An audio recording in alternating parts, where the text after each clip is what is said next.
हम लोगों ने 2 दिन पहले, मतलब अभी तक 2 लेक्चर हमारे हो चुके हैं, मैंने स्टार्ट किया था कॉस्ट अकाउंटिंग। और मैंने इसमें आपको सबसे पहले बताया था कि कॉस्ट अकाउंटिंग का जो सब्जेक्ट है हमारा 100 नंबर का, तो सबसे पहले कॉस्ट क्या है। तो आई टोल्ड यू कि कॉस्ट मतलब कोई भी अमाउंट जो हम स्पेंड करेंगे प्रोडक्ट और सर्विसेज के ऊपर, वो सब कॉस्ट माना जाएगा। और हर चीज जो कि प्रोडक्ट और सर्विसेज पे खर्च की गई है उसे कॉस्ट मानना है। तो मैंने क्या बोला था, any amount spent on product और सर्विसेज इज कॉस्ट। क्या क्या चीजें नहीं आएगी वो इंपॉर्टेंट था कि sir income tax, dividend, bad debts, goodwill right of, financial expenses, interest, abnormal cost, right offs, ये सब चीजें कॉस्ट के अंदर नहीं आती। जीएसटी को लेके मैंने एक बहुत अच्छा एक्सप्लेनेशन आपको दिया था कि जीएसटी कब कॉस्ट में जुड़ेगा और कब नहीं जुड़ेगा। अगर जीएसटी के ऊपर क्रेडिट मिल रहा है, you are claiming credit on GST, तो फिर हम उसे कॉस्ट में इंक्लूड नहीं करेंगे।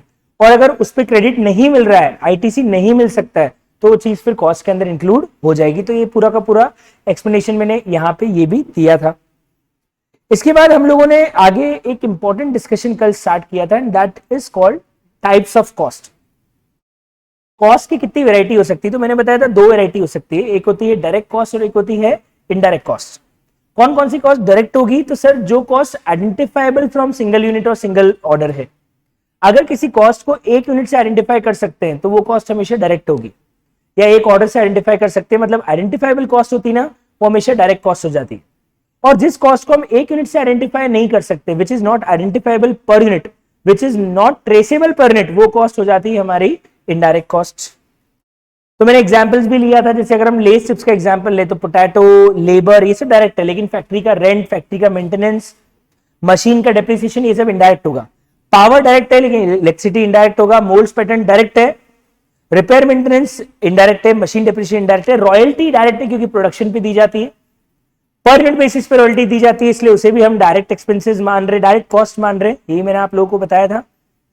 प्लांट हायर किया है, इट इज ऑल्सो डायरेक्ट। और मैनेजर की सैलरी इनडायरेक्ट हुई क्योंकि मैनेजर कभी प्रोडक्ट पे डायरेक्टली काम नहीं कर रहा, तो उसका खर्चा भी इनडायरेक्ट कॉस्ट के अंदर ही आ जाएगा। मैंने आपको बताया था डायरेक्ट और इनडायरेक्ट अलग अलग बांटने का, इसका जो विभाजन हो रहा है, इसका जो सेग्रीगेशन हो रहा है, वो क्यों जरूरी है। बिकॉज हम डायरेक्ट कॉस्ट को एक्चुअल बेसिस पे चार्ज करते, जबकि जो हमारी इनडायरेक्ट कॉस्ट होती है उसको हम एस्टिमेटेड बेसिस पे चार्ज करते हैं। और इसीलिए हमको डायरेक्ट और इनडायरेक्ट का सेग्रीगेशन जरूरी कि कौन सी कॉस्ट डायरेक्ट है और कौन सी कॉस्ट इनडायरेक्ट है। भावेश पूछ रहे थे एक बार मोल्ड्स और पैटर्न्स बता दो। मैं इसका सिंपल एग्जांपल लेता हूं। मेरे पास एक स्पेशल ऑर्डर आया कि मेरे को गियर बनाना है किसी मशीन का, और उस मशीन का गियर उस पर्टिकुलर शेप में ही बनेगा, उसका मोल्ड मैंने बनवाया। तो उस मशीन के पार्ट को बनाने के लिए मुझे स्पेशल उस मशीन के लिए मोल्ड बनवाना पड़ा, जिसका यूज आगे नहीं होगा क्योंकि हर आदमी का ऑर्डर मेरे पास अलग अलग करके आएगा। अब मैं मान लो पार्ट्स बनाता हूं, तो मुझे उस पर्टिकुलर मशीन के पार्ट्स बनाने, तो उसका जो मोल्ड है वो उसके लिए स्पेशली उस कस्टमर के लिए बनवाना पड़ेगा मुझे। तो ये तो ट्रेसेबल कॉस्ट हो गई ना। मैंने जो मोल्ड है वो इस पर्टिकुलर कस्टमर के ऑर्डर को पूरा करने के लिए बनाया है, तो ये खर्चा डायरेक्ट ही होगा। आया समझ में? क्लियर है? जूम पे जो बच्चे हैं, अब आपको कोई डाउट है इसको लेके तो पूछिए, अदरवाइज हम आज का डिस्कशन चालू करेंगे। तो हमने कल का डिस्कशन तो बहुत सारा कर लिया, so we can start with today's discussion. इसमें हम एक और पॉइंट ऐड ऑन करेंगे। तो चलते हैं आज के डिस्कशन पे। और अब हम क्या लिखने वाले हैं, हमने एक तो पढ़ लिया कॉस्ट को हम डायरेक्ट और इनडायरेक्ट में बांट सकते हैं। अब हम कॉस्ट को बांट सकते हैं 3 पार्ट में।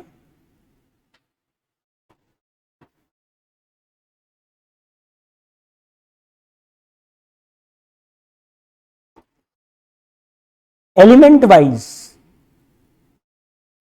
वाइज अगर मुझे एलिमेंट वाइज कॉस्ट को 3 टुकड़ों में बांटना पड़े, तो आई कैन से कि जितनी भी कॉस्ट होती है वो 3 टुकड़े में बटेगी।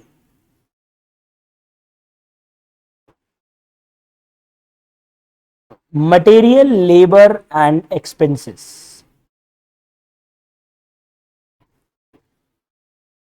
जितनी भी मेरी कॉस्ट है I can bifurcate into material, labour and expenses. जितनी भी कॉस्ट है मैं उसे 3 टुकड़े में बांट सकता हूं as per the element wise, कि या तो वो कॉस्ट मटेरियल होगी, या वो कॉस्ट लेबर होगी, या फिर वो कॉस्ट एक्सपेंसेस होगी।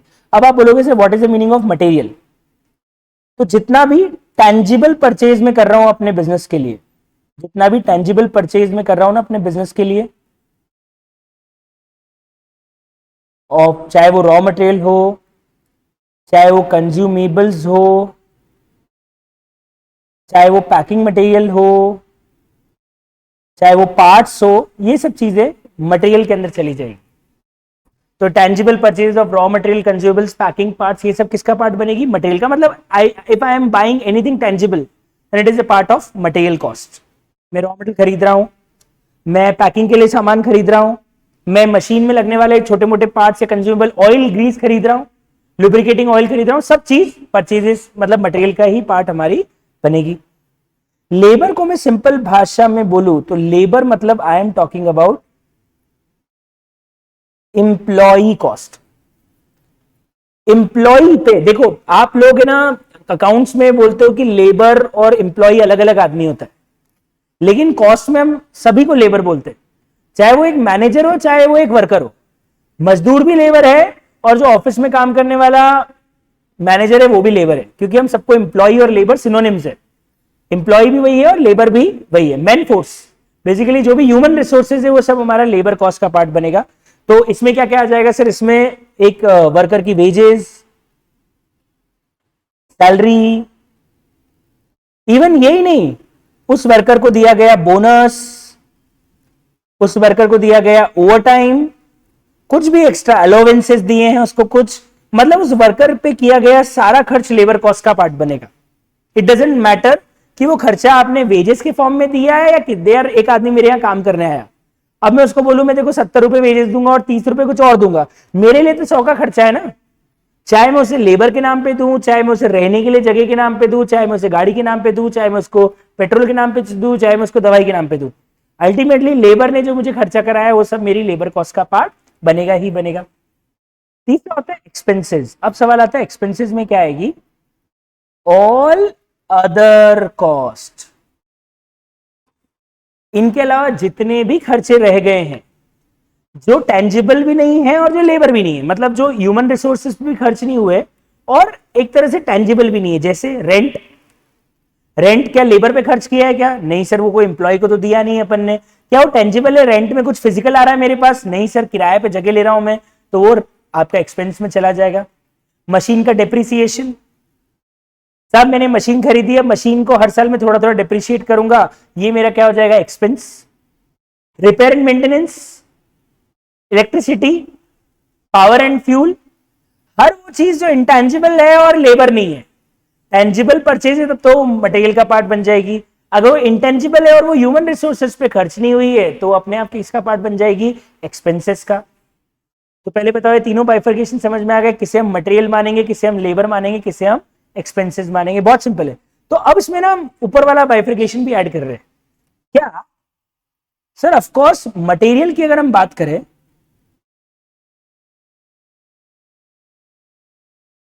तो ये भी तो दो तरह के होंगे। एक होगा ऐसा रॉ मटेरियल जो कि प्रोडक्ट से आइडेंटिफाइबल हो, और एक होता है ऐसा रॉ मटेरियल जो कि प्रोडक्ट से आइडेंटिफाइबल ना हो।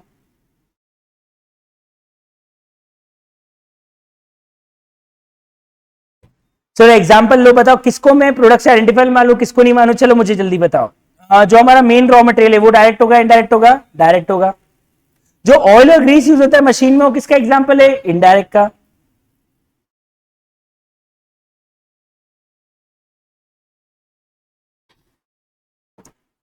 तो डायरेक्ट मटेरियल और इनडायरेक्ट मटेरियल उसके एग्जांपल ये हो गए कि जो रॉ मटेरियल हम मेजरली यूज कर रहे हैं वो डायरेक्ट है, और जो मशीन में लगने वाला ऑयल ग्रीस है वो मटेरियल तो है लेकिन वो इनडायरेक्ट रॉ मटेरियल है।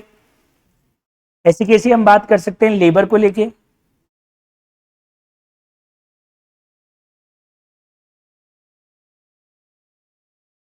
लेबर भी दो तरह के हो गए, एक हो जाएगा डायरेक्ट लेबर, दूसरा हो जाएगा इनडायरेक्ट लेबर। चलिए आप बताइए, जो फैक्ट्री में वर्कर है, फैक्ट्री के वर्कर की वेजेस को मैं क्या मानूंगा? डायरेक्ट, क्योंकि जो फैक्ट्री का मजदूर है जो फैक्ट्री में प्रोडक्शन कर रहा है उसकी वेजेस क्या हो जाएगी? डायरेक्ट। चलो जो मैनेजर है उसकी सैलरी को कहां लूंगा? मैनेजर की सैलरी कहां जाएगी? इनडायरेक्ट में। मैनेजर की सैलरी, ऑफिस के स्टाफ का खर्चा, ये सब किस में चला जाएगा? इनडायरेक्ट के अंदर। ये भी आ गया समझ में? चलते हैं तीसरे पार्ट पे। एक्सपेंसेस के भी दो पार्ट ले सकते हैं।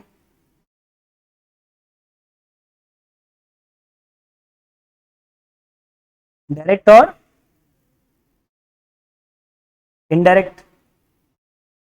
एक होगा डायरेक्ट एक्सपेंसेस और दूसरा होगा इनडायरेक्ट एक्सपेंसेस। बहुत सिंपल। चलो डायरेक्ट एक्सपेंसेस का एग्जांपल दो जो इंटेंजिबल भी है और डायरेक्ट भी है। सबसे पहले मैं देता हूं example, royalty, plant higher charges for special job, किसी एक पर्टिकुलर काम के लिए आपने प्लांट हायर चार्जेस लिए वो। डिजाइनिंग फॉर स्पेशल जॉब, आपने कोई डिजाइनिंग करवाई किसी पर्टिकुलर काम के लिए। Power and fuel, power cost is also an expense. ये सब डायरेक्ट एक्सपेंसेस के एग्जाम्पल हो गए।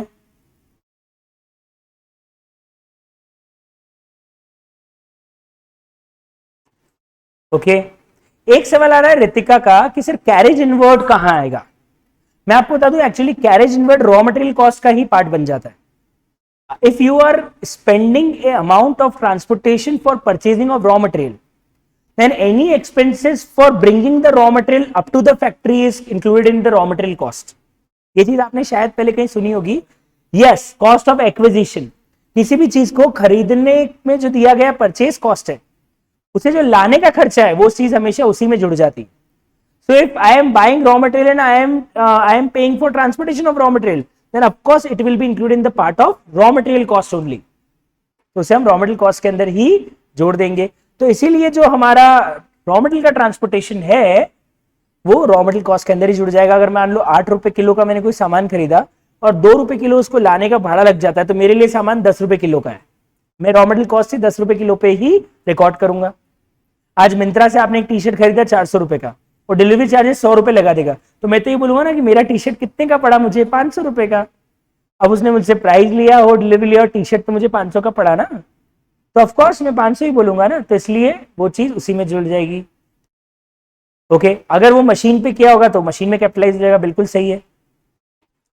भावेश का एक सवाल आ रहा है सर परक्विसिट्स क्या होता है। परक्विसिट्स मतलब एम्प्लॉयज को दिए जाने वाले नॉन मॉनेटरी बेनिफिट्स को बोलते हैं। एम्प्लॉयज को रहने के लिए घर दे रहे हो, खाना दे रहे हो, ये सब चीजें कहलाती है परक्विसिट्स। परक्विसिट्स वो अलोवेंसेज भी होते हैं, अलोवेंसेज एंड परक्विसिट्स बोलते हैं। तो अलोवेंस मतलब उसको फ्री में जो नॉन मॉनेटरी चीजें प्रोवाइड की जाती है वो सब परक्विसिट्स में आ जाता है। पावर डायरेक्ट कॉस्ट के बारे में मैंने कल भी आपको बताया था, पावर मशीन वाइज आइडेंटिफाइबल होती है। एक मशीन की हॉर्स पावर कैपेसिटी क्या है, वो कितना पावर कंज्यूम करेगी और उसमें कितना प्रोडक्शन करेगी, इसलिए हम पावर को डायरेक्ट कॉस्ट मान लेते हैं। कैरेज आउटवर्ड ऑफ कोर्स बनाने के बाद का खर्चा तो इनडायरेक्ट ही होगा, तो सब इनडायरेक्ट के अंदर ही चला जाएगा, इनडायरेक्ट एक्सपेंसेस में आ जाएगा। मैनेजर का कमीशन डायरेक्ट है या इनडायरेक्ट है? इनडायरेक्ट ही है। सारा खर्चा जो बनाने के बाद लग रहा है वो तो इनडायरेक्ट ही होगा।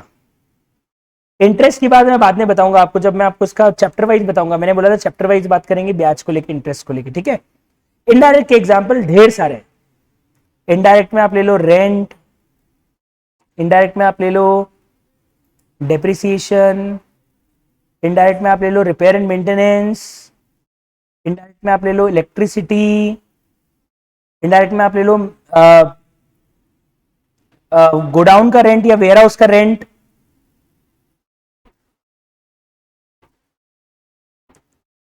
और भी बहुत सारे खर्चे, मतलब में बहुत खर्चे हैं, वो सब इनडायरेक्ट के अंदर। Insurance of the machinery, yes, machine का बिल्डिंग का इंश्योरेंस भी आ जाएगा इनडायरेक्ट कॉस्ट के अंदर। तो there are hundreds of items जो हम लिस्ट कर सकते हैं, पर हम सिर्फ मेजर पढ़ रहे हैं। फ्रेट आउटवर्ड, फ्रेट आउटवर्ड भी इनडायरेक्ट कॉस्ट के अंदर आ जाएगी। ये आउटवर्ड है, इनवर्ड होती तो रॉ मटेरियल में जुड़ती, outward is an expense, indirect में चली जाएगी। Advertisement of course, advertisement, marketing, branding, ये सब भी इनडायरेक्ट एक्सपेंसेस के अंदर ही आ जाएगा। एक बहुत बड़ी लिस्ट है जहां इनडायरेक्ट एक्सपेंसेस की लिस्ट चलती रहेगी, पर this is the elementary classification कि हम सारे खर्चों को direct material, direct labour, direct expenses, indirect material, indirect labour और इनडायरेक्ट एक्सपेंसेस की फॉर्म में बांट सकते हैं। अब इसमें एक शानदार पॉइंट और ऐड कर रहा हूं मैं। आप इन तीन को नोटिस करना, किसको? ये और ये। पहले बताओ तीनों कॉस्ट ट्रेसेबल है? इन तीनों कॉस्ट को हम फाइंड आउट कर सकते हैं, एक यूनिट पे कितनी लगेगी। ये कॉस्ट इजीली प्रोडक्ट बनते ही फाइंड आउट हो जाएगी, हाँ सर ये कॉस्ट कितनी कितनी लग रही है। ये जो कॉस्ट तीनों है ना, ये बेसिकली सारी डायरेक्ट कॉस्ट का टोटल है। क्या क्या आ गया इसमें आ गया डीएम, इसमें आ गया डीएम, इसमें आ गया डीएल और इसमें आ गया डी। बेसिकली सारी डायरेक्ट कॉस्ट आ गई। इसको हम बोलते हैं, आपने नाम सुना होगा इसका पहले, प्राइम कॉस्ट। प्रोडक्ट की जितनी भी ट्रेसेबल कॉस्ट होती है ना, उसको हम क्या नाम देते हैं, प्राइम कॉस्ट। शॉर्ट फॉर्म में हम इसको बोल सकते हैं पीसी।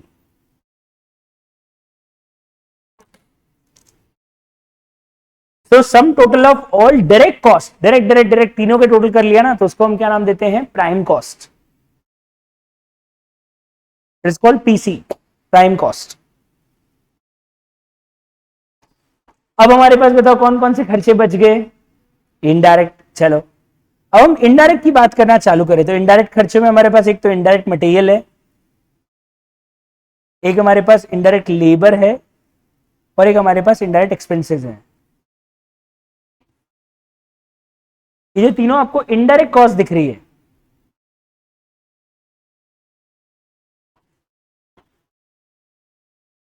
ठीक है, इसको नाम दिया जाता है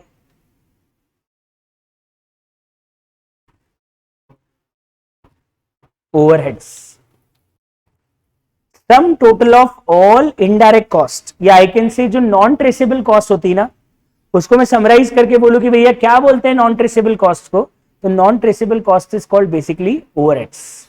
कई बार हम बोलते हैं ना कि यार हमारे ओवरहेड्स बहुत ज्यादा है, मतलब हमारे खर्चे बहुत, इनडायरेक्ट खर्चे बहुत ज्यादा है। जैसे क्या होता है, कोई बहुत अमीर घर का आदमी है तो बोलता है यार हम खाना पीना तो उतना ही खाते हैं लेकिन हमारे ओवरहेड्स ज्यादा है। ओवरहेड्स ज्यादा है कैसे, हमारे यहाँ नौकर चाकर बहुत सारे काम करते हैं तो उसका खर्चा जाता है। हमारे यहाँ बिजली का बिल हाई आता है क्योंकि हम सब जगह एसी चलाते हैं।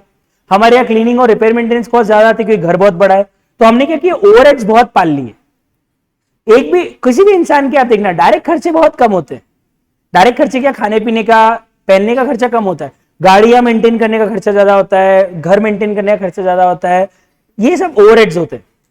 वैसे बिजनेस में भी होता है, बिजनेस जो बना रहा है उसमें जो लगने वाली डायरेक्ट कॉस्ट है वो तो प्राइम कॉस्ट हो जाएगी, लेकिन बिजनेस कितने सारे ओवरहेड्स इनकर कर रहा होता है, तो जो सारी इनडायरेक्ट कॉस्ट है उसको हम क्या नाम देते हैं, ओवरहेड्स। ठीक है, अब मजेदार बात सुनना, यहां तक का क्लासिफिकेशन समझ में आया आपको? डू यू नीड वाटर, पानी है आपके पास? ओके, सो यहां तक का क्लासिफिकेशन सबको समझ में आया। DM plus DL plus D is equal to prime cost, and IDM, IDL and IDE is called overheads. So all direct cost is called PC and all indirect cost is called overheads. मतलब मैं ये बोल सकता हूं कि हमारा total cost का एक सिंपल फॉर्मूला बन गया। हमारे प्रोडक्ट की टोटल कॉस्ट क्या होगी, चलो बताओ हमारे प्रोडक्ट की टोटल कॉस्ट क्या होगी, जल्दी बताओ, what is the total cost of our product?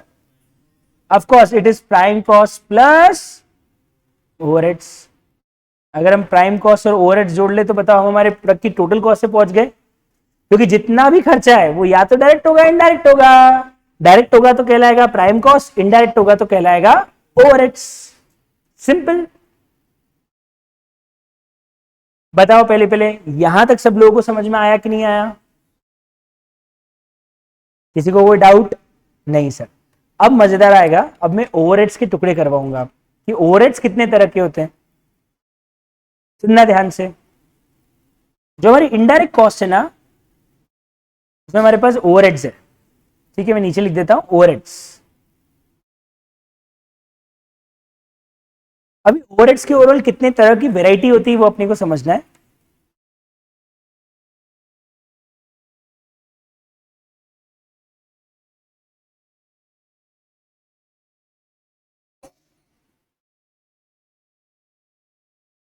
एक होता है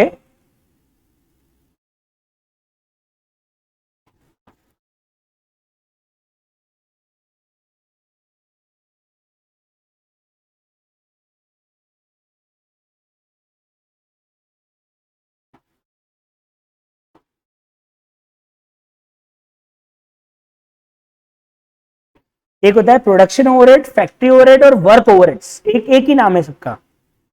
इसको मैन्युफैक्चरिंग ओवरहेड्स भी बोल सकते हैं। बेसिकली ये है क्या,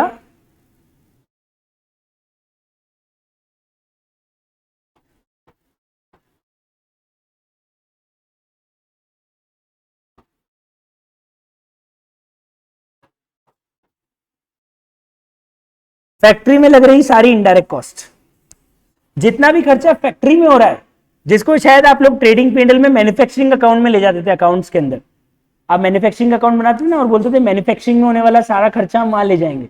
बेसिकली वो यहाँ पे हमारे यहाँ पे जो डायरेक्ट होता है वो तो ठीक है, जो इनडायरेक्ट होता है वो सब फैक्ट्री ओवरहेड का पार्ट बन जाता है।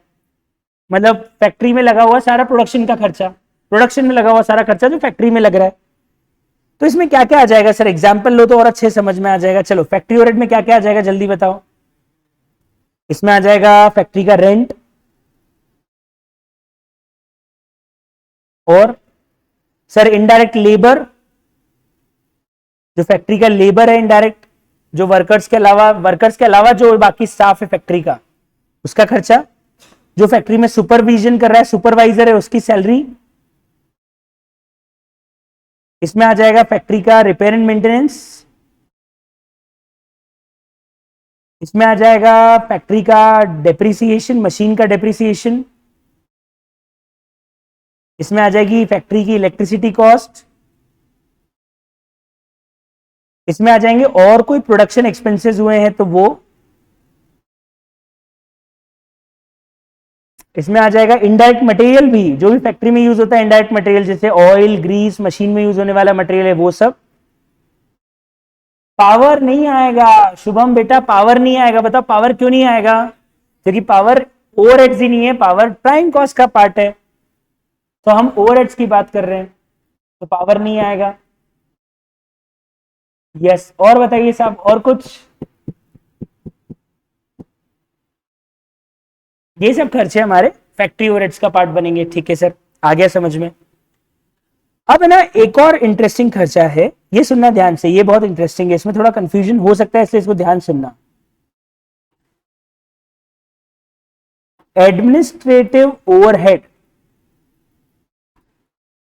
Related to production. ये क्या है सर? एक तरफ तो आप वर्ड यूज कर रहे हो एडमिनिस्ट्रेशन, मतलब ऑफिस का खर्चा, और दूसरी तरफ आप नीचे बोल रहे हो रिलेटेड टू प्रोडक्शन। मैं आपको बता दूं इसके अंदर क्या आएगा, इसके अंदर आएगा इनडायरेक्ट कॉस्ट इनकर्ड इन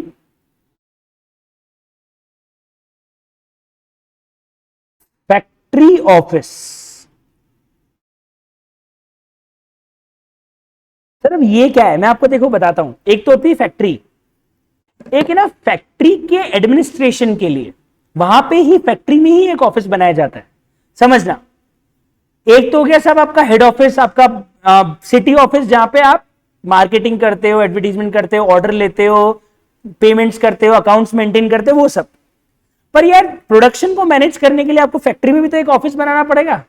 आज मुझे बता प्रोडक्शन मैनेजर क्या करेगा? जैसे मान लो आपकी फैक्ट्री पीथमपुर में, इंदौर के पास में एक जगह पीथमपुर है, वहां पे आपकी फैक्ट्री है और आपका ऑफिस इंदौर में है, तो प्रोडक्शन मैनेजर इंदौर में आके क्या करेगा? जिसको प्रोडक्शन मैनेज करना है वो तो पीथमपुर जाएगा ना अपनी फैक्ट्री में, और वहां जाके अपने सारे स्टाफ को सब मैनेज करेगा, कितना ऑर्डर लाइन पे आने वाला है, कितना माल आने वाला है, ये सब कौन मैनेज करेगा? ये सब वही मैनेज करेगा। तो फैक्ट्री ऑफिस का जो मतलब एक तरह से फैक्ट्री का जो एडमिनिस्ट्रेशन कॉस्ट है वो पार्ट बनेगी किसका? Administrative overhead related to production का। मतलब ये बेसिकली फैक्ट्री की एडमिनिस्ट्रेशन कॉस्ट है, ये फैक्ट्री का एडमिनिस्ट्रेशन है। तो इसमें मेजरली एग्जांपल बनता है फैक्ट्री के मैनेजर की सैलरी,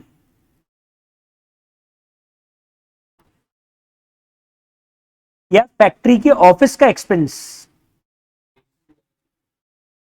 या फिर फैक्ट्री का फैक्ट्री ऑफिस का स्टाफ सैलरी।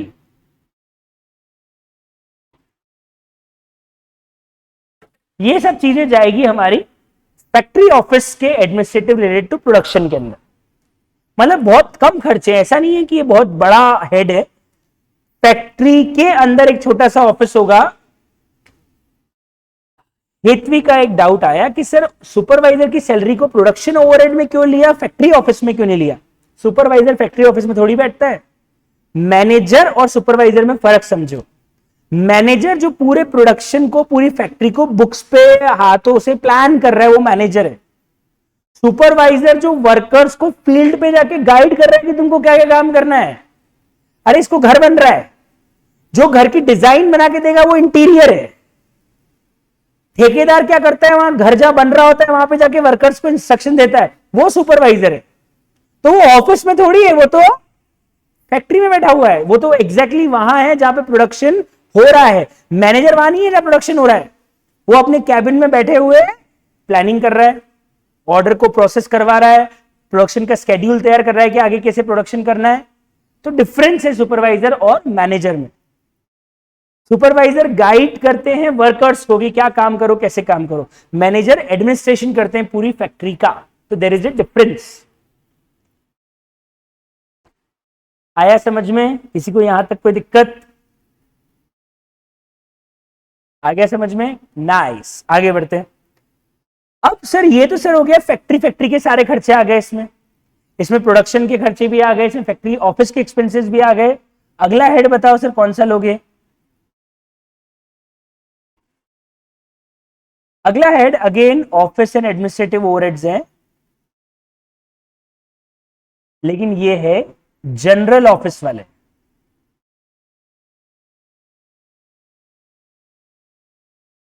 ये खर्चे जनरल ऑफिस वाले हैं। जनरल ऑफिस वाले मतलब इसमें आ जाएगा जनरल मैनेजर की सैलरी,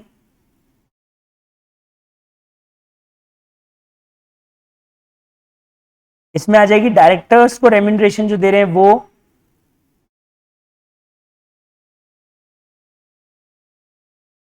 इसमें आ जाएंगे ऑफिस के एक्सपेंसेस, इसमें आ जाएंगे अकाउंट डिपार्टमेंट के खर्चे,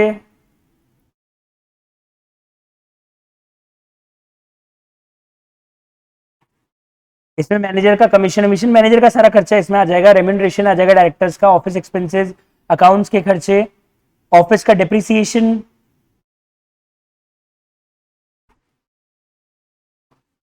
ठीक है, ये सब खर्चे मतलब सिंपल ये ऑफिस एक्सपेंस एक्चुअली ये है। मतलब हर बड़ी कंपनी के ना दो ऑफिसेज होते हैं, एक तो फैक्ट्री के अंदर ही होता है छोटा सा, तो फैक्ट्री का एडमिनिस्ट्रेशन होता है, एक ओवरऑल एडमिनिस्ट्रेशन के लिए जो जनरल ऑफिस होता है ये उस ऑफिस का खर्चा है। तो ये सारे खर्चे हमारे ऑफिस एंड एडमिनिस्ट्रेशन ओवरहेड्स के अंदर चले जाएंगे। दो पार्ट और है अभी तो, दो है। पहला मैं इधर लिख देता हूं और फिर नेक्स्ट वाला ऊपर लिख दूंगा। पहले नीचे ले लेते हैं। ये है selling and distribution overheads. Sir बनाने का खर्चा आ गया प्रोडक्शन ओवरहेड्स के अंदर, एडमिनिस्ट्रेशन का खर्चा आ गया एडमिनिस्ट्रेशन ओवरहेड के अंदर। अब बेचने का खर्चा, माल पहुंचाने का खर्चा, वो जितना भी खर्चा है वो सब सेलिंग एंड डिस्ट्रीब्यूशन के अंदर आ जाएगा। सर इसके एग्जांपल ले लो, ये लो साहब, इसके भी एग्जांपल ले लेता हूं मैं। इसमें क्या क्या एग्जांपल बनेंगे सर? सबसे पहले एडवर्टीजमेंट, और sir salesman commission, yes sir, salesman का travelling expenses, yes sir, godown या वेयरहाउस का रेंट, आपने जो डिस्ट्रीब्यूशन के लिए गोडाउन या वेयरहाउस लिया उसका रेंट, यस सर। इसमें आ जाएगा कैरेज आउटवर्ड, ट्रांसपोर्टेशन आउटवर्ड, माल बाहर भेजने का खर्चा, जी सर।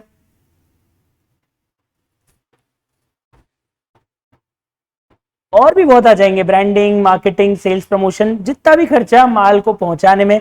पैकेजिंग आ जाएगा, माल को पैकेज करने का, मतलब ट्रांसपोर्टेशन के लिए सेकेंडरी पैकिंग, प्राइमरी नहीं सेकेंडरी पैकिंग। दो तरह की पैकिंग होती है, प्राइमरी मतलब जो मेन प्रोडक्ट की पैकिंग है, और सेकेंडरी मतलब जो ट्रांसपोर्टेशन के लिए पैकिंग होती है। Primary packing is a part of direct cost, but secondary packing which I am using for transportation of goods is a part of selling and distribution overheads. Distribution, less का जो wrapper है वो primary packing है, लेकिन उसको एक carton के अंदर रख के उसको डिस्ट्रीब्यूट किया जाता है सब जगह, वो सेकेंडरी पैकिंग है, it's a part of distribution cost. तो ये सब आ जाएगा सेलिंग एंड डिस्ट्रीब्यूशन के अंदर।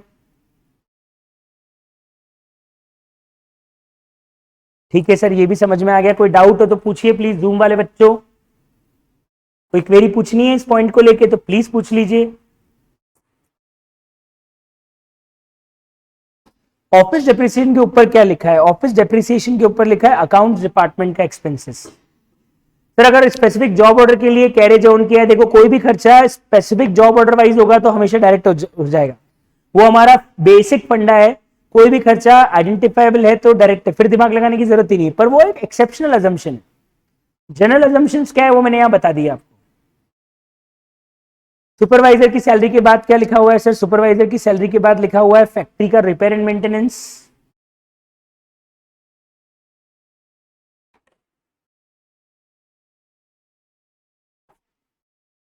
और पूछिए साहब, और कुछ पूछना है किसी को?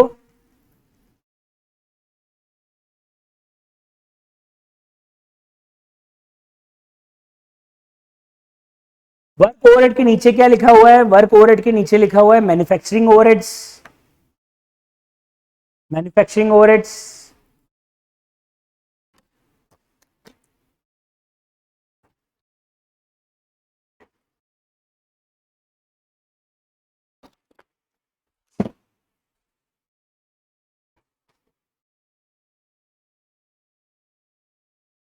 और कुछ पूछना हो तो पूछ लीजिए। इलेक्ट्रिसिटी के क्या नीचे क्या लिखा है? Production overheads, production expenses. आज की शीट भी अपडेट कर दूंगा मैं, तो आप आराम से जूम कर करके लिख लेना। Provision for doubtful debt cost consider होती है नहीं होती? नहीं होती है बेटा, मैंने फर्स्ट डे ही लेक्चर के अंदर आपको लिखवाया था। Provision for doubtful debts, bad debts, कोई भी प्रोविजंस, इस तरह के प्रोविजन, इनकम टैक्स का प्रोविजन, डिविडेंड का प्रोविजन, कुछ भी नहीं होता है कॉस्ट में काउंट। ठीक है साहब। सर एक पांचवा ओवरहेड क्या बच गया वो बता दो। एक और ओवरहेड है, R&D overheads and quality control overheads. हाँ, आफ्टर सेल सपोर्ट भी इसी में आ जाएगा, सेलिंग एंड डिस्ट्रीब्यूशन के अंदर। सेलिंग कॉस्ट होगी ना, वो भी आफ्टर सेल्स भी। R&D और क्वालिटी कंट्रोल, ये दो ओवरहेड्स और है, जिसका अपने को अलग से कोई एग्जांपल लिखवाने की जरूरत नहीं है। रिसर्च में किया गया खर्चा is a part of research and development overheads, and quality control में किया गया खर्चा is a part of quality control overheads.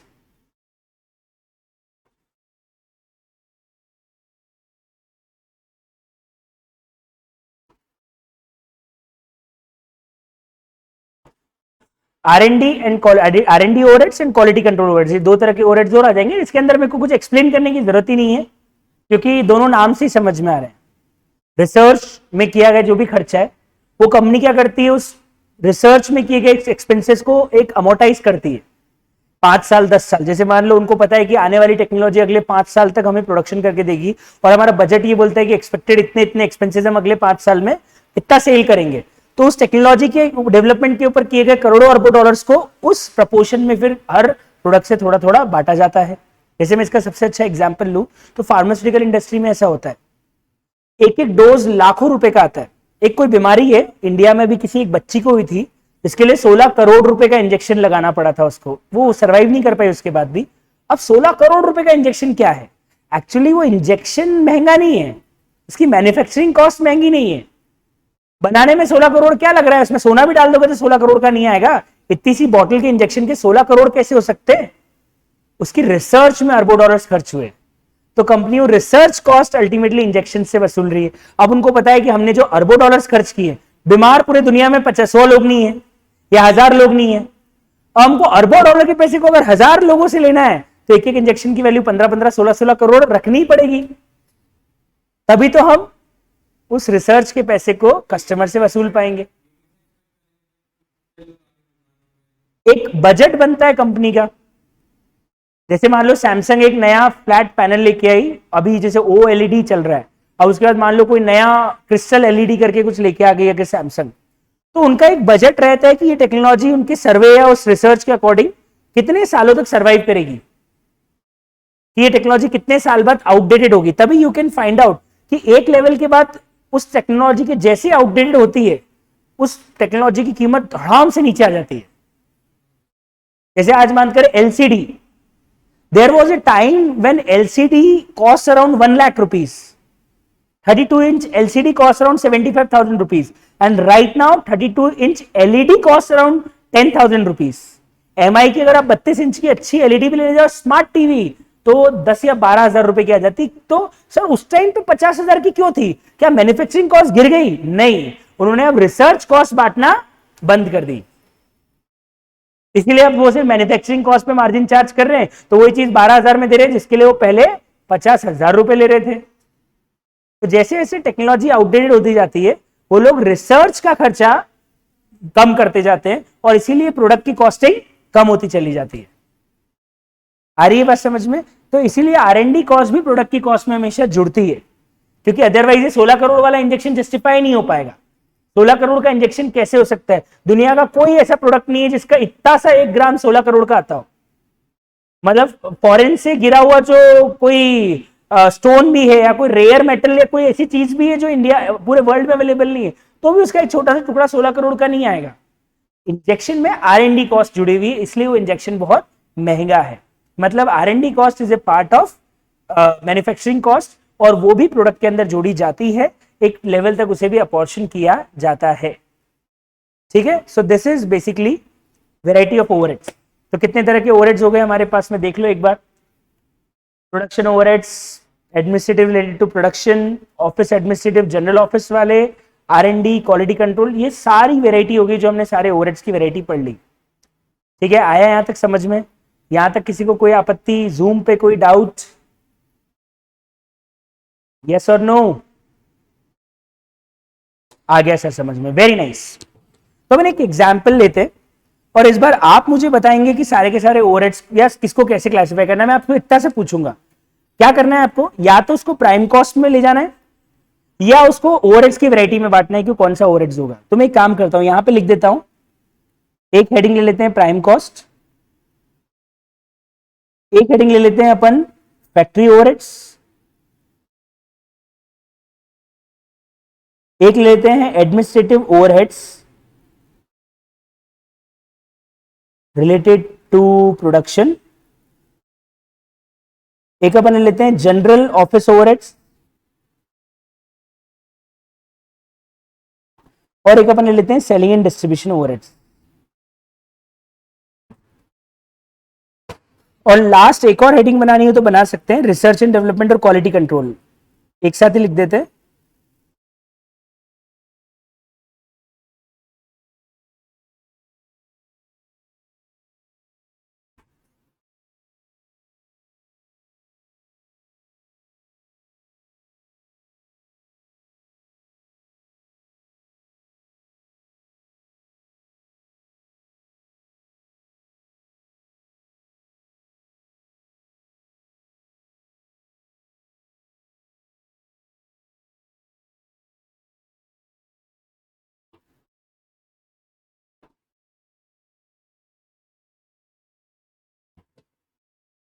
Okay,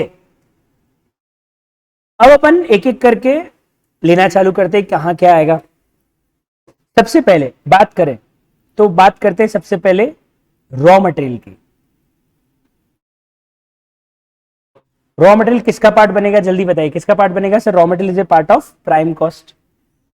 ठीक है सर। दूसरा,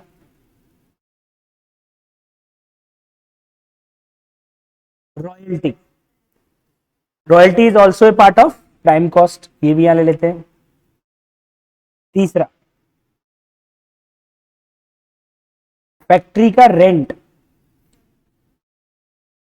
बताओ कहां आएगा, कौन से हेड्स में आएगा, कहां लिखूं मैं फैक्ट्री के रेंट को? फैक्ट्री के rent is a part of factory overheads, factory overheads. ठीक है। चौथा, क्वेश्चन में लिखा है ऑफिस का रेंट, ऑफिस का रेंट कहां लिखूं, जल्दी बताओ कहां लिख लूंगा ऑफिस का रेंट? जनरल ऑफिस में अंदर, तो ये मैं ले लेता हूं जनरल ऑफिस के अंदर।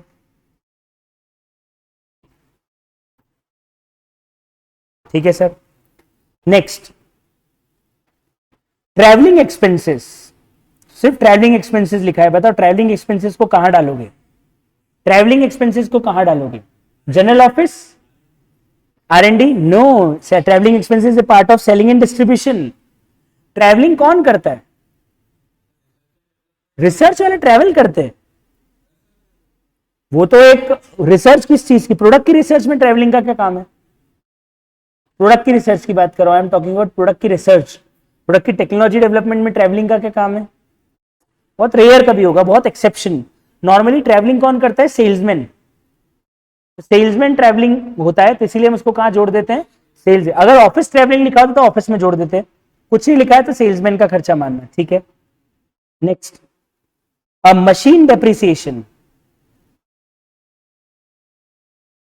जल्दी बताओ मशीन डेप्रिसिएशन को कहां लिखूं? प्राइम कॉस्ट, प्राइम कॉस्ट नहीं नहीं, it is a part of factory overheads. Machine depreciation is a part of factory overheads.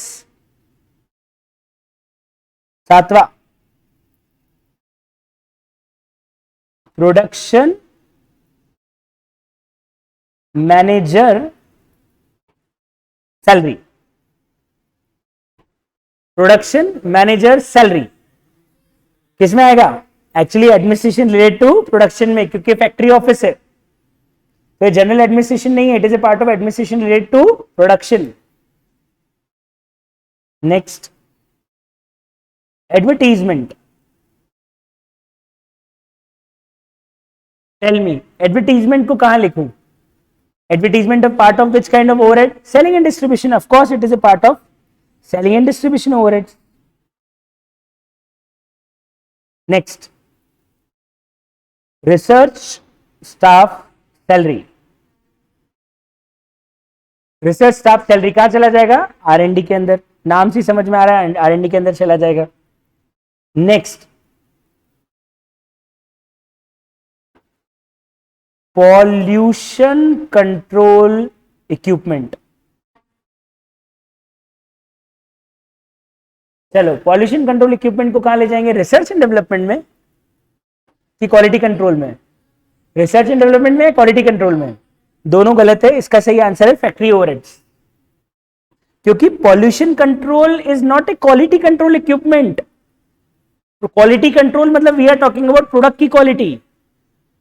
Control word से पकड़ने की कोशिश मत करो, अच्छा कंट्रोल, कंट्रोल मतलब क्वालिटी कंट्रोल, क्वालिटी कंट्रोल मतलब we are talking about product का इंस्पेक्शन टेस्टिंग।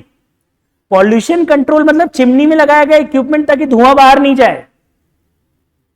तो ये तो एक तरह का मशीन हो गया ना फैक्ट्री के अंदर लगा हुआ, उसको हम प्रोडक्ट की टेस्टिंग और क्वालिटी इंस्पेक्शन के लिए थोड़ी चेक कर रहे हैं, वो इन्वायरमेंट की क्वालिटी के लिए है, प्रोडक्ट की क्वालिटी के लिए नहीं है।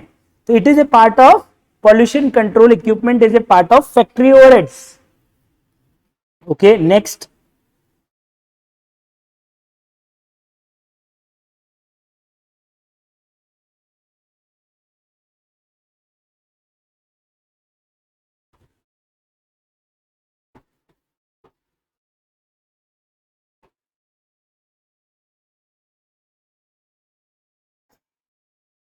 चलो बताओ directors remuneration,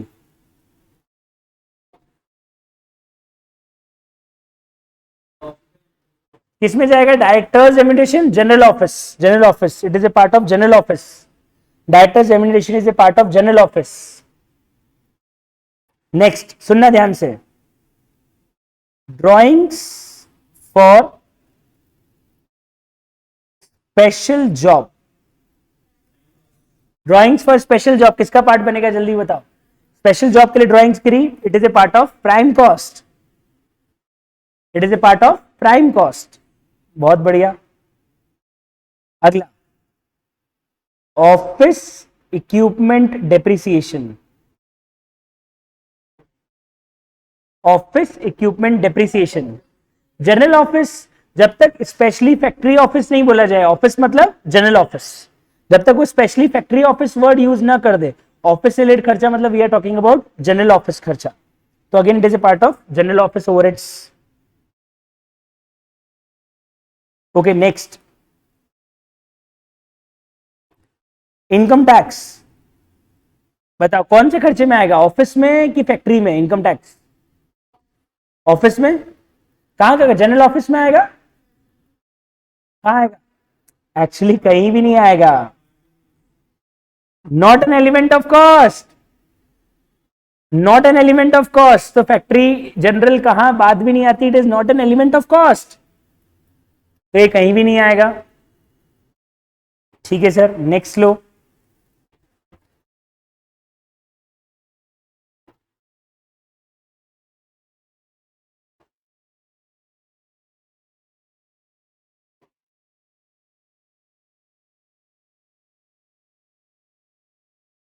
next is indirect material.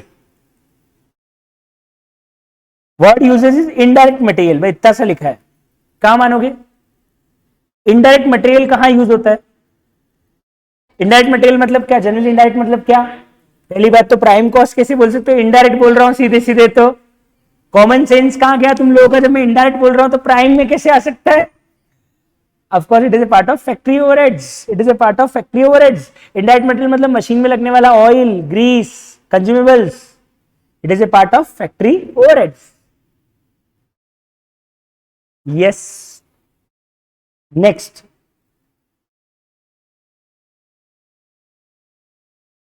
Salesman commission. I think बताने की जरूरत नहीं है. It is a part of. It is a part of S&D. It is a part of S&D overheads.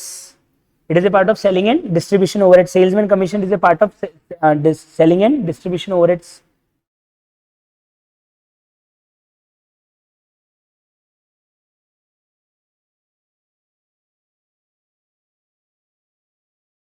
Next, electricity. अब इलेक्ट्रिसिटी के लिए लिख देता हूं नीचे, electricity used in factory. Factory में इलेक्ट्रिसिटी यूज कहां आएगा? Factory overhead. Okay, next next सुनना. Power used in machine. Power use in machine, ध्यान रखना, it is a part of prime cost. Machine में यूज होने वाले पावर को हम कहां लेंगे? प्राइम कॉस्ट के अंदर.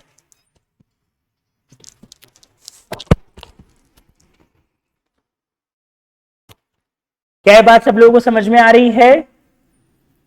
बताओ सब. अब बताओ, सारे क्लासिफिकेशन क्लियर हो गए? किसको हम डायरेक्ट मानेंगे, किसको हम इनडायरेक्ट मानेंगे, कौन सा खर्चा कौन सी जगह पे जाएगा, कौन सा प्राइम कॉस्ट का पार्ट बनेगा, कौन सा ओवरहेड्स का पार्ट बनेगा? बताओ, क्या सब लोगों को ये बात क्लियर है? यस.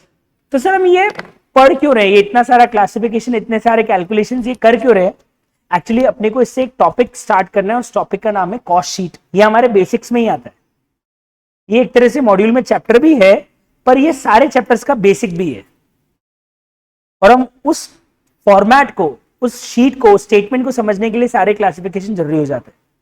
तो हम क्या करते हैं, पूरे कॉस्ट कैलकुलेशन का एक स्टेटमेंट तैयार करते हैं कि यार एक प्रोडक्ट को बनाने में क्या क्या खर्चे लगे. तो उसका जो एक प्रॉपर फॉर्मेट होता है जिसके अकॉर्डिंग हम पूरा का पूरा कॉस्ट कैलकुलेट करते हैं, उसको बोलते हैं cost sheet. It's a statement of cost according to a format. एक फॉर्मेट के अकॉर्डिंग पूरा स्टेटमेंट ऑफ कॉस्ट होता है, उसको हम क्या नाम देते हैं? Cost sheet. उस कॉस्ट शीट के लिए हमें ये सारे एलिमेंट्स पढ़ने पड़ रहे हैं, क्योंकि जब कॉस्ट शीट प्रिपेयर करने की बारी आएगी तो हमको इस फॉर्मेट के अकॉर्डिंग सारे खर्चों को प्राइम कॉस्ट में, एडमिनिस्ट्रेटिव में, सेलिंग में, ऑफिस में, सब में डिस्ट्रीब्यूट करना आना चाहिए, क्योंकि उसी के अकॉर्डिंग, फॉर्मेट के अकॉर्डिंग पूरे क्वेश्चंस होते हैं. तो इसलिए हम पूरा का पूरा क्लासिफिकेशन यहाँ पे समझ रहे हैं. पर कॉस्ट शीट के फॉर्मेट पे जाए उसके पहले थोड़ा बेसिक आपका कैलकुलेशन मेरे को स्ट्रॉन्ग कराना है. तो मैं छोटे से एग्जाम्पल से आपका बेसिक स्ट्रॉन्ग करवाना चाहता हूं. लिखो एक छोटा सा एग्जाम्पल. कैलकुलेशन को समझने के लिए हम एग्जाम्पल नंबर 1 से स्टार्ट करते हैं, मजा आएगा. लिखना चालू कीजिए. भावेश बोल रहे हैं सर फैक्ट्री ओवरहेड और एडमिनिस्ट्रेटिव ओवरहेड में कंफ्यूजन है. सिंपल है, फैक्ट्री के अंदर किया गया खर्च फैक्ट्री ओवरहेड है. एडमिनिस्ट्रेटिव रिलेटेड प्रोडक्शन में सिर्फ और सिर्फ फैक्ट्री ऑफिस का खर्चा आएगा, जिसमें मैनेजर की सैलरी आएगी और फैक्ट्री ऑफिस के स्टाफ का खर्चा आएगा, बस. बाकी सब फैक्ट्री में ही जाएगा. ठीक है. सबसे पहले लिखिए, रॉ मटेरियल दिया है आपको 1 लाख रुपीस का. लेबर दिया है आपको 3 लाख रुपीस का. पावर कॉस्ट दी है 1 लाख रुपए की. तो 1 लाख का मटेरियल है, 3 लाख का लेबर है, 1 लाख की पावर कॉस्ट है. फैक्ट्री ओवरहेड्स के लिए लिखा हुआ है 30% of prime cost. Factory overhead के लिए कितना लिखा है? 30% ऑफ प्राइम कॉस्ट. उसके बाद आगे लिखा है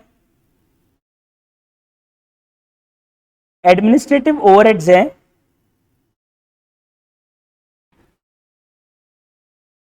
50% of factory overheads. Administrative overhead कितना जोड़ने का बोल रहे हैं? बोले फैक्ट्री ओवरहेड का 50%. और आपको बोला है फाइनली प्रॉफिट जोड़ना है 20% on total cost. Total cost का 20% अपने को प्रॉफिट जोड़ना है, और कोई खर्चा नहीं है, जो है वो यही है, कैलकुलेट करनी है आपको सेल्स कितनी होगी। हो जाइए चालू और मुझे टोटल इस प्रोडक्ट की सेल्स निकाल के बताइए। आपको बताना है इस प्रोडक्ट की सेल्स कितनी होगी।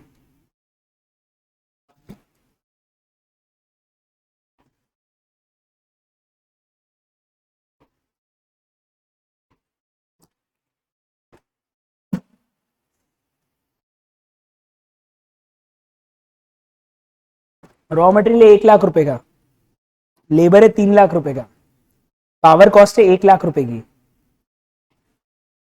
कितनी आ रही सेल्स?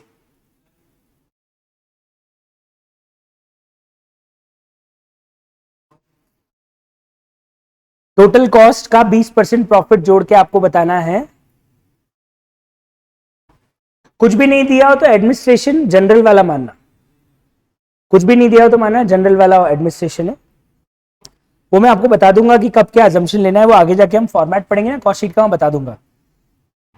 एक जैसा आंसर सबका निकल के आ रहा है। सेल्स आ रही है 8,70,000 की। मैं एक बार और चेक कर लेता हूं। अपन सबसे पहले स्टार्ट करते हैं इसके सॉल्यूशन से। अभी हम फॉर्मेट पे फोकस नहीं कर रहे। बेसिकली डीएम दिया हुआ है 1 लाख का, डीएल दिया हुआ है 3 लाख का, और डी में पावर में आ जाएगा 1 लाख रुपए का एक्सपेंसेस। तो अगर मैं बोलूं what is my prime cost, तो मेरी प्राइम कॉस्ट आ जाएगी 5 लाख रुपीज की। अब इसमें अगर मैं फैक्ट्री ओवरहेड्स का खर्चा जोड़ू, क्योंकि ये तो सिर्फ डायरेक्ट कॉस्ट जुड़ी है, मुझे ओवरहेड्स भी जोड़ने पड़ेंगे ना। फैक्ट्री ओवरहेड्स के लिए उन्होंने बोला है प्राइम कॉस्ट का 30% ले लो। तो सर 5 लाख का मेरा प्राइम कॉस्ट है, उसका 30% अगर मैं फैक्ट्री ओवरहेड ले लूं तो मेरा फैक्ट्री ओवरहेड आ जाएगा 1,50,000 का। और अब मुझे एडमिनिस्ट्रेटिव ओवरहेड भी जोड़ना है, और एडमिनिस्ट्रेटिव ओवरहेड जोड़ा लिखा हुआ है फैक्ट्री ओवरहेड का 50%। तो फैक्ट्री ओवरहेड अगर मेरे 1,50,000 है तो उसका 50% कर दूंगा, मतलब मेरा एडमिनिस्ट्रेटिव ओवरहेड कितना आ जाएगा 75,000 का। और यहां से मुझे टोटल कॉस्ट मिल जाएगी, क्योंकि सेलिंग एंड डिस्ट्रीब्यूशन कॉस्ट है ही नहीं। 5 लाख प्लस 1.5 लाख 650, और ये हो जाएगा 7,25,000। सही है। 650 और 75,000 725। और फाइनली अब मुझे इसमें क्या जोड़ देने का है, प्रॉफिट। प्रॉफिट किसके ऊपर बोला था, 20% ऑन टोटल कॉस्ट। तो 20% ले लेंगे 7,25,000 का, तो ये हो जाएगा 1,45,000 का प्रॉफिट। तो फाइनली मेरी सेल्स आ जाएगी 8,70,000 की।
आ गया आंसर? किसी को कोई दिक्कत जल्दी पूछ लीजिए, नोट कर लिया हो तो बहुत बढ़िया, फिर हम आगे बढ़ते हैं। आगे बढ़े, चलिए अगला एग्जाम्पल लिखिए। Example number 2। प्राइम कॉस्ट आ रही है 2 लाख रुपए की, ठीक है। फैक्ट्री का रेंट दिया है 50,000 का, मशीन का डेप्रिसिएशन दिया है 40,000 का, ठीक है। उसके बाद ऑफिस एक्सपेंसेस दे रखे हैं 30,000 के। उसके बाद सेल्समैन कमीशन दिया हुआ है 25,000 का। प्रॉफिट लिखा है 10% on sales. Calculate sales. Prime cost दिया है फैक्ट्री का रेंट, मशीन डेप्रिसिएशन, ऑफिस का एक्सपेंसेस। इसको फिर हेड में लिखते जाना, मतलब ये भी लिखना कि कौन से हेड के अंदर आएगा, मतलब जो खर्चा है तो कौन से फैक्ट्री ओवरहेड के अंदर आएगा, कौन से सेलिंग ओवरहेड के अंदर आएगा, हेड जरूर लिखना साथ में। फटाफट सेल्स निकाल के बताओ इस क्वेश्चन में। हेड भी लिखेगा साथ में कि कौन सा खर्चा कौन से हेड में आएगा।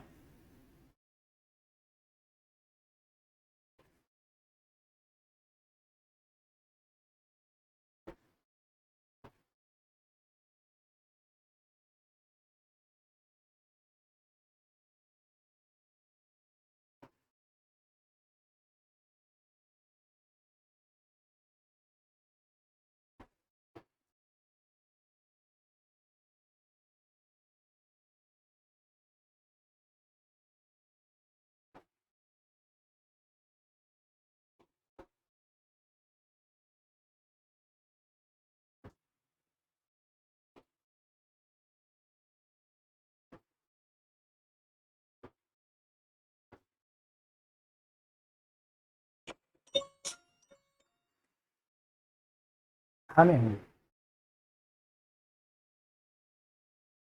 हाँ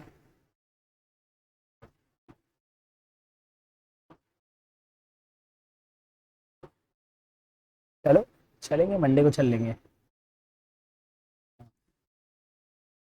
हाँ दोनों काम कर लेंगे, मंडे या ट्यूसडे का रख लेते हैं।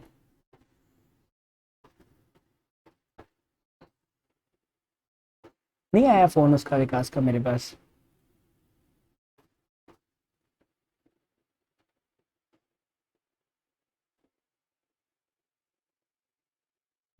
हम्म।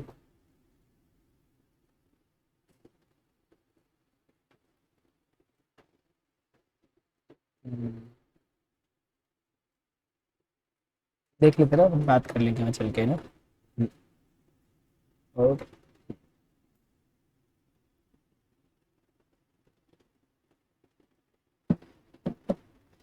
बताओ आंसर आया क्या आप लोगों का।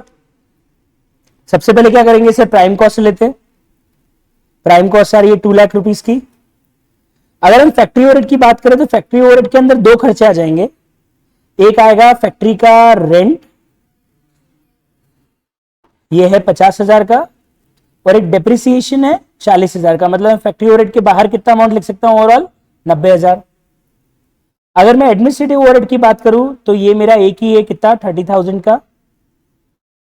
और सेलिंग एंड डिस्ट्रीब्यूशन ओवरहेड्स के अंदर मेरा सेल्समैन कमीशन आ जाएगा 25,000 का। मतलब ये टोटल कॉस्ट कितनी आ रही है, 3,45,000। और अब इसमें प्रॉफिट जोड़ना है 10% ऑन सेल्स। तो क्या बताया आपको 11-12 फाउंडेशन के अंदर कैसे करते हो आप, प्रॉफिट सेल्स पे 10% दिया हो तो क्या करते हो, 1/10 ऑन सेल, 1/9 ऑन कॉस्ट, ऐसे करते हो। कैसे करते हो, how you solve these type of questions where profit are given on sales और आपके पास कॉस्ट अवेलेबल है, तो आप क्या करते हो, let the sales be X. Okay, और कुछ तरीका, एक तो एक्स लेके करते हो, और एक तरीका है सर 1/10 को 1/9 मान के कर लेते हो कि 1/10 on sale, 1/9 on cost.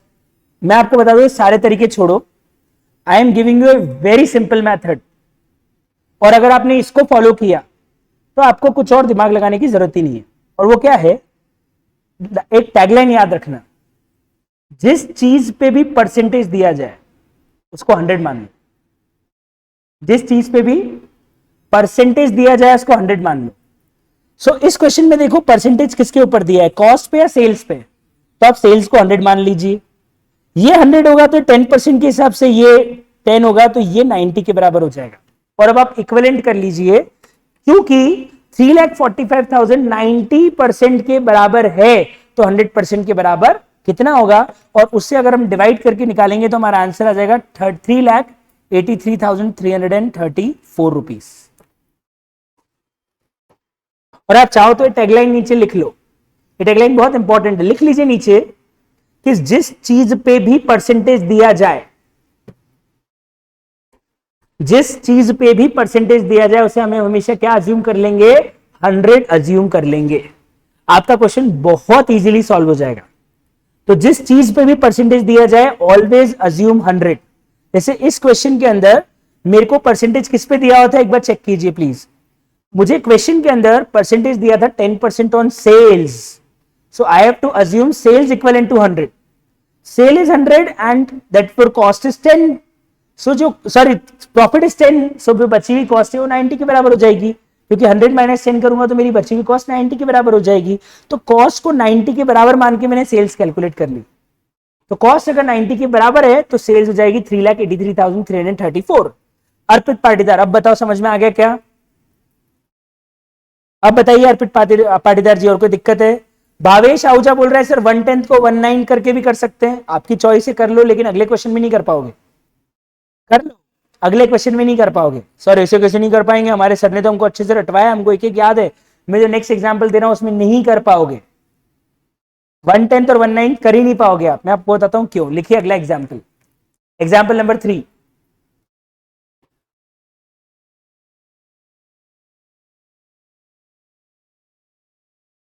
Prime cost दिया है 3 लाख रुपए का,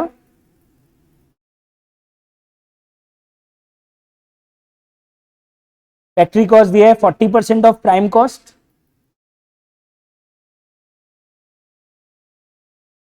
एडमिनिस्ट्रेटिव ओवरहेड दिया है 30% of prime cost.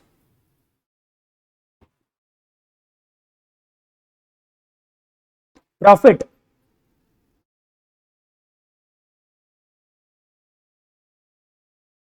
23% on sales है, लगा 1/10 1/9,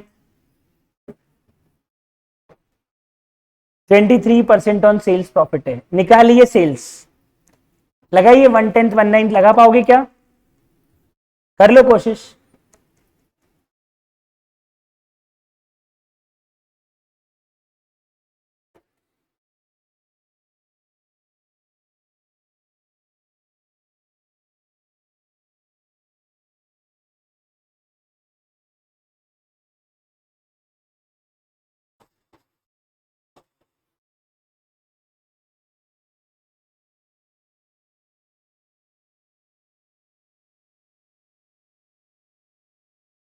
बच्चों के आंसर आने लग गए, बहुत बढ़िया, जल्दी फटाफट निकाल लीजिए।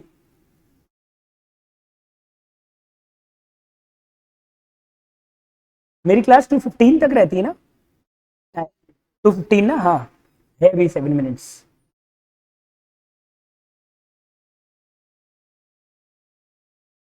बताइए साहब क्या आ रहा है आंसर? मैं बताता हूं इसका आंसर कैसे आएगा और क्या आएगा। सबसे पहले एक सेकेंड, हाँ भाई हेलो, कोई बात, तू लॉक वो अटका के चले जा, कोई दिक्कत नहीं। छोड़ चलेगा, हाँ हाँ हाँ ठीक है, हाँ सब बढ़िया ना, हाँ ठीक है, ओके हाँ। देखिए, so prime cost is 3 lakh rupees,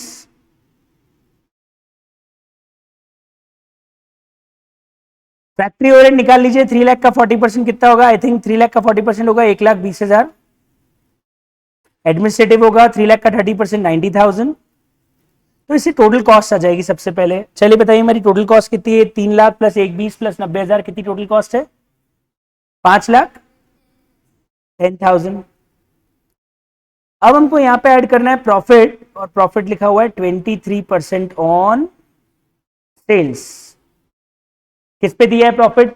cell पे। तो सेल को हम कितना मान लेंगे? 100 के बराबर। तो अपने आप आपकी टोटल कॉस्ट किसके बराबर हो जाएगी? 77 के बराबर। और आप 77 को अज्यूम करके सीधे सेल्स निकाल लीजिए। अब बताइए आपका आंसर कितना आएगा? आपका आंसर आएगा 6,62,038 rupees. This is the sales.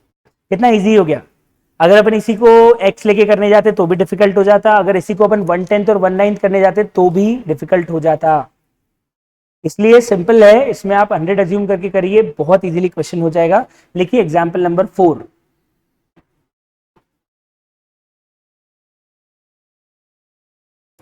Prime cost 3 lakh rupees,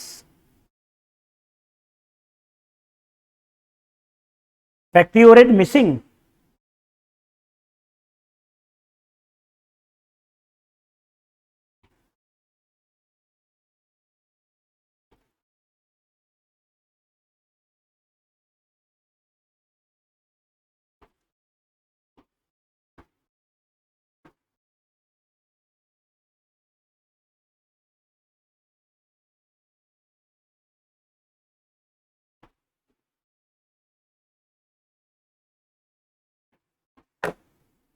prime cost 3 lakh के, फैक्ट्री ओवरहेड्स नहीं दिए हैं, वही फाइंड आउट करने हैं, पर हमें सेल्स मालूम है और हमें प्रॉफिट टोटल कॉस्ट पे 30% दिया है मालूम है। निकालिए फैक्ट्री ओवरहेड्स कितने होंगे।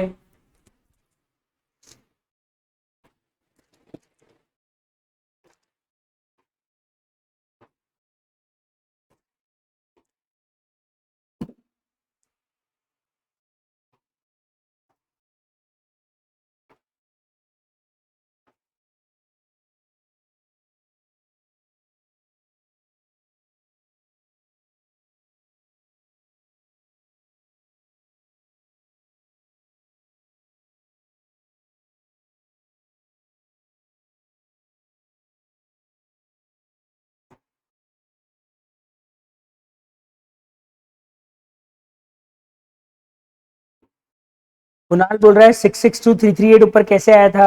5,10,000 divide by 77 into 100, 510 divide by 77 into 100 से आया था बेटा।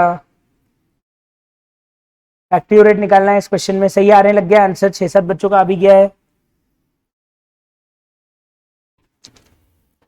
चलो एक काम करो, एक तो ये क्वेश्चन आज के होमवर्क में ले जाओ, घर पे करना है। एक और दे रहा हूं एग्जाम्पल, एक क्वेश्चन ये तो होमवर्क में ले जाओ, क्योंकि हम अब डिस्कस करने जाएंगे तो हमारा क्लास का टाइम हो जाएगा। एक तो ये क्वेश्चन होमवर्क में ले जाओ, एक क्वेश्चन और होमवर्क में ले जाओ।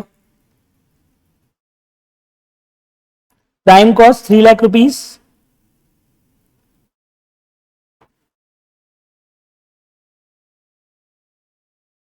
Factory overhead 40% on prime cost,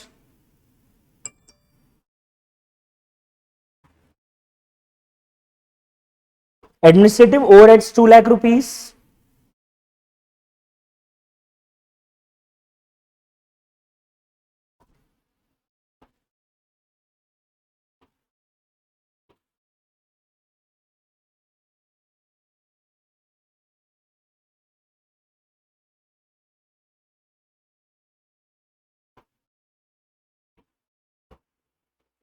ये लो साहब एग्जाम्पल नंबर 5, ये भी आप होमवर्क में ले जाइए।